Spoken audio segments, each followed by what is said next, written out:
is now slowing the F-16 to prepare for a slow-speed, high-alpha pass.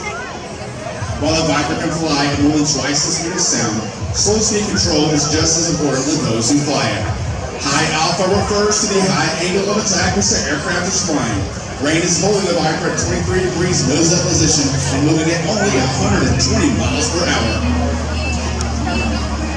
When he reaches show center, Major Waters will apply full afterburner and accelerate his aircraft from another vertical climb, demonstrating the F-16's awesome thrust-weight ratio and a maneuver we probably call the rainstorm.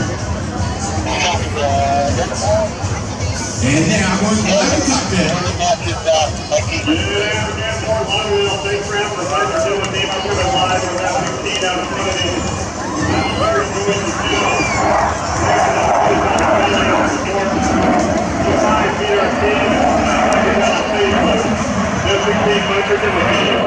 In the United States and around the world.